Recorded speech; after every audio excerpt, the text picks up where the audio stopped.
لے, یہ جو 9 مئی کے الزامات لگانا بند کر دیں.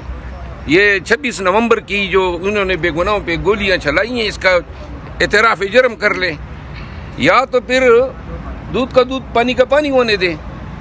ہم نے 9 مئی کیا ہے تو آئیں جی, ایک جوڈیشل کمیشن کے سامنے انکوائری کے لیے پیش ہوتے ہیں.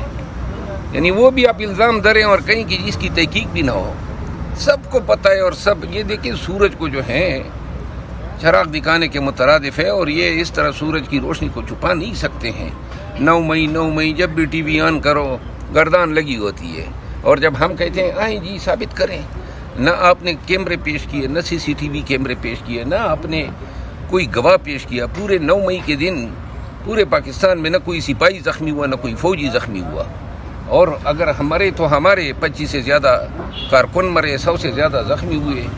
بلڈنگیں ہیں کہ جی آپ نے کہا جو لوگ آئے انہوں نے جرم کا ارتکاب کیا, جنہوں نے سرکاری یا فوج کے انسٹالیشن پہ اٹیک کیا, اور ان کے ساتھ قانون کے مطابق ڈیل ہونا چاہیے تھا. یہ کہاں کہ آپ نے اپنے ٹریبیونل بنا دیے, اور جنہوں نے اس جرم کا ارتکاب کیے PTI نے ہمیشہ اس کو کنڈیم کیا ہے. سر اس وقت عمران خان ڈیل نہیں کرنا چاہتے, اور ڈونلڈ ٹرمپ سے بھی امیدیں نہیں ہیں, اور عدالتیں انصاف نہیں کر رہی, تو عمران خان کی پھر رہائی کیسے ہوگی؟ کوئی چمتکار ہوگا سر؟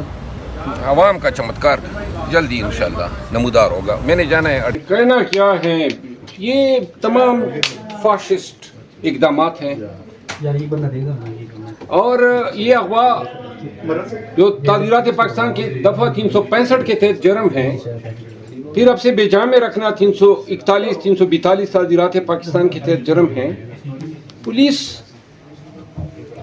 2-2.5 سالوں سے ان جرائم کا ارتکاب کرتی آ رہی ہے, اور نہ ان کو یہ لحاظ ہے کہ ایک leader of the senate, opposition کا لیڈر ہیں سینٹ میں, ایک قومی اسمبلی میں, ایک پنجاب اسمبلی میں, ایک سابق اسپیکر ہیں, ایک ہماری سنی اتحاد کونسل کا چیئرمین ہیں, ممبر پارلیمنٹ ہیں. جب ان کے ساتھ اس طرح ہو رہا ہے تو آپ پاکستانی خود اندازہ کر لیں کہ عام شہری کی کیا درگت بناتے ہوں گے, اور کیوں کر رہے ہیں.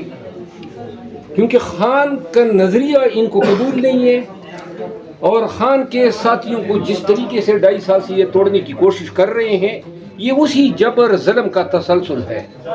اگر پاکستان میں کوئی عدالتیں ہیں, کوئی آئینی ادارے ہیں, اور یہ الو کی طرح آنکھیں بند کر کے اس سے چشم پوشی کر رہے ہیں, تو یہ صلاح قانونیت میں اپنا حصہ ڈال رہے ہیں. اچھا مروت صاحب یہ بتائیے گا کہ اب آپ بڑے سینئر سیاستدان بن گئے ہیں, نواز شریف لندن میں جاتے ہیں تو ٹماٹر اور انڈے استقبال کرتے ہیں, پاکستان آتے ہیں تو کبوتر اڑاتے ہیں, تو مشورہ کوئی دیں گے؟ نہیں, وہ ٹماٹروں کا تو انہوں نے گلہ کیا ہے, لیکن ایک داد دینی پڑے گی ان کی پارٹی کو کہ میاں صاحب تیرے جان نثار 1 نہیں 2 نہیں 3 نہیں 4 جان نثار آئے, پمفلٹ بھی. اور مزے کی بات یہ ہے کہ وہی ان کا میزبان بھی تھا جو کارکن بن گیا تھا. بہرحال ٹماٹر ویسے بھی مہنگے ہو گئے ہیں, اور یہ بھی بعید نہیں ہے کہ پھینکنے والوں کے ٹماٹر جو ہیں کیچ ہونے شروع ہو جائے. دیکھیں احتجاج ہو, چاہے میاں صاحب کے خلاف ہو, چاہے قاضی عیسیٰ کے خلاف ہو, گالم گلوچ نہ ہو, یہ ٹماٹر پھینکے جانے نہ ہو. بے شک آپ احتجاج کریں, آپ کا حق ہے, لیکن ہم پہ یہ کوئی انگلی نہ اٹھائے کہ ہم کسی ورکر کو یہ شے دے رہے ہیں کہ یہ آپ کریں. مروت صاحب سوال چینج ہو گیا, سوشل میڈیا کے بارے میں آپ نے بات کی, لوگوں نے اس کو شاید غلط سمجھا, تھوڑا سا اس پہ ایکسپلینیشن دینا چاہیں گے؟ ایکسپلینیشن میں کب تک دیتا رہوں گا, جب یہ میں کہتا ہوں 2 لوگوں کی میں نے بات کی ہے, وہ لوگ جو خان کے نام پہ لوگوں سے چندے بٹورتے ہیں, جو فوجی بگوڑے ہیں, ڈسمس ہیں, کورٹ مارشل ہوئے ہیں, ان 2 کی بات کر رہا ہوں, عادل راجہ اور ایدر بیدی کی. ان 2 کی میں نے بات کی. اگر کوئی انٹرسٹینٹ لیتا ہے تو چیلنج ہے کہ لے لے جتنا لے سکتے ہیں. اور ان لوگوں نے وتیرہ بنا لیا ہے پاکستان تحریک انصاف کی خواتین قیادت کو, تباہی سے کہتے ہیں, ہماری تمام لیڈرشپ کو یہ ٹریٹر کہتے ہیں. کون ہو بھائی تم لوگ, کہاں سے آپ نے یہ حق لے لیا ہے؟ اور جب ہمارے سوشل میڈیا پہ ان الزامات کا جواب کوئی نہیں دے گا تو پھر ہم خود بولیں گے. تو تو لہذا پی ٹی آئی کی تمام قیادت کو یہ بلیک میلنگ کرتے ہیں, لیڈروں سے بھی پیسے لیتے ہیں.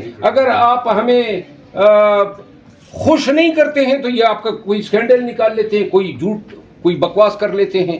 تو لہذا ایسے بلیک میلر, اور ہم تو وکیل ہیں, ساری زندگی ایسی گندیوں کو نپٹتے آئے ہیں. تو لہذا اب میں سب کو کہتا ہوں کہ یہ روزانہ جو ہیں ان کی یہ گناونے چہرے جو ہیں یہ قوم کو, ملک کو اور بین الاقوامی دنیا میں بتائیں کہ ہم میں سے نہیں ہیں. اور یہ جو سوشل میڈیا کا انہوں نے بنا دیا کہ اپنے اوپر وہ چادر ڈال رہے ہیں. پی ٹی آئی کی جو سوشل میڈیا ہیں, جو ہمارے والنٹیئرز ہیں, ان کو میں نے ٹائیگرز کا خطاب دیا ہے. انہوں نے جو خدمات پارٹی کی اور رول آف لا کی ہیں وہ بے مثل ہیں. یہ لوگ تو اپنے دنیاوی مقاصد کے لیے ہمیں کبھی لڑواتے ہیں, کبھی ہمارے اوپر الزامات لگاتے ہیں. تو لہٰذا یہ وضاحت ضروری ہے. اچھا مروت صاحب, میرا آپ سے بھی سوال ہے اور ریاست علی آزاد صاحب سے بھی سوال ہے کہ پی ٹی آئی جب بھی ڈیجیٹل میڈیا والوں کی تعریف کرتی ہے یا ان پہ تنقید کرتی ہے تو جو یہاں پہ کام کر رہے ہیں ڈیجیٹل میڈیا سے ریلیٹڈ لوگ, ان پر اسلام آباد ہائی کورٹ میں بھی پابندی لگ جاتی ہے اور اس کے علاوہ سپریم کورٹ میں بھی پابندی لگ جاتی ہے اور حتیٰ کہ اب ڈسٹرکٹ کورٹ میں بھی پابندی لگ جاتی ہے. اور اس کے ساتھ اگر کہیں بھی کوئی واقعہ ہو تو وہ سارا ملبہ ڈیجیٹل میڈیا والوں پہ ڈال دیا جاتا ہے جو یہاں پہ میڈیا پراپر طریقے سے کام کر رہے ہوں. ان کے بارے میں کیا کہیں گے؟ اور ریاست آزاد صاحب تو میرے بات جواب دیں.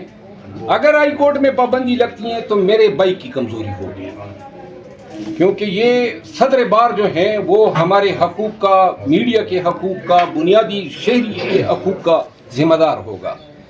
ڈسٹرکٹ بار کی ذمہ داری ہے, سپریم کورٹ بار کی ذمہ داری ہے. کیوں کر صدر کے ہوتے ہوئے اور کیبنٹ کے الیکٹڈ کیبنٹ کے ہوتے ہوئے کسی عدالت کے منتظمین جو ہیں وہ میڈیا کا اس طرح جو ہے گلا گھونٹ سکے. میں اس پہ آنسر کروں گا. اسلام آباد ہائی کورٹ میں کوئی ایسی پابندی نہیں ہے. سر ہم باہر کھڑے ہوتے ہیں. میری بات سنیں. دیکھیں, آپ کے پاس کارڈ اگر ہے صحافیوں کا تو آپ کو اجازت ہے. اس کی ریزن یہ ہے کہ یہاں پہ بہت سارے معاملات ہیں جو آپ کے علم میں بھی ہیں. کارڈ آپ کے پاس ہو اور اگر آپ کو کوئی نہ جانے دے تو میں ذمہ دار ہوں, میں آپ کو لے کے جاؤں گا. اور میں آپ کو یقین دہانی کرواتا ہوں کہ صحافیوں کی آزادی اس پہ کوئی کمپرومائز نہیں ہے. ہم بطور بار آپ کے ساتھ کھڑے تھے, کھڑے ہیں, کھڑے رہیں گے. آپ کے تمام کیسز میں بطور صدر میں پیش ہوتا ہوں اور آئندہ بھی ہوں گا. اور کوئی بھی ایسی غیر قانونی پابندی ہوگی تو ہم آپ کے ساتھ کھڑے ہوں گے. نومبر کا مہینہ بڑا امپورٹنٹ ہے. خان صاحب کی رہائی کو لے کر بھی کہا جا رہا ہے کہ نومبر کے مہینے میں خان صاحب کی رہائی بھی ہو سکتی ہے. کون سی ایسی اسٹریٹجی ہے, کون سا ایسا بڑا پلان پی ٹی آئی نے تیار کیا جس سے آپ یہ کہتے ہیں کہ عدالتیں اگر ریلیف نہیں دیں گی تو ہم خان صاحب کو باہر نکالیں گے؟ عدالتوں کی ریلیف سے تو ہمیں کوئی توقع